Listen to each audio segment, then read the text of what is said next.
Good morning everyone, welcome back to my channel. চলে আসলাম আজকে সকাল সকাল নতুন একটা দারুণ ব্লগ নিয়ে। তো আমরা আজকে এই বৃষ্টির দিনে ভিজে ভিজে কোথায় গেলাম তোমাদের এই ব্লগের মাধ্যমে প্রথমে আমরা গেছিলাম মেট্রো স্টেশন। বাস টাসে বেশি করছে। আমরা গেছিলাম কালেকশন দারুণ দারুণ উঠেছে। তোমরা দেরি না করে কোনটা পছন্দ আরও ভালো ভালো কালেকশন এসছে না? ফাঁকা পাবে করে নিতে পারবে। আমি নিয়েছি গো। হাতে চাই না, যা দাম বলে ওর মধ্যে নিতে হবে, না নিতে হলে টাকা পারবে।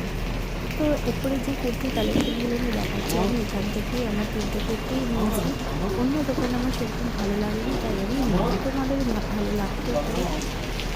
তো প্রত্যেকটা কুর্তি অনেক রিজনেবল প্রাইস ছিল, তোমরা একটু বার্গেনিং করে নিয়ে ওরা দিয়ে দেবে।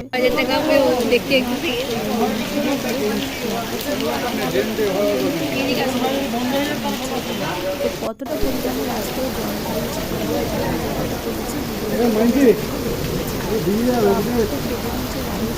আস্তে আস্তে জল কমার পর চলে গেছিলাম একটা রেস্টুরেন্টের পাশেই একটা রেস্টুরেন্ট। এটা হচ্ছে আমরা এসপ্ল্যানেডের 6 নম্বর গেট থেকে বেরিয়ে একটু কিছু দূর থেকে যেখানে লেডিস বেল্টগুলো পাওয়া যায়, বেল্টের সাথে পরা যায়, ওই বেল্টের দোকানের পাশে অ্যাম্বিয়েন্সটা খুবই সুন্দর। এই দিকটা ফার্স্টে ভেতরে মানে বাইরে থেকে দেখে বুঝতে পারিনি এতটা সুন্দর অ্যাম্বিয়েন্সটা হবে। আমরা তো এমনি উঠে গেছি খাওয়ার জন্য। তো আমরা অর্ডার করেছিলাম হচ্ছে মিক্স নুডলস, যেটা আমরা বাঙালি ভাষায় চাউমিন বলি, মিক্স চাউমিন। তো কোয়ান্টিটিটা একটু কম লেগেছিলো আমার দামের তুলনায়। তো আমরা যেহেতু অল্প খাই, আমাদের দুজনে হয়ে গেছিলো।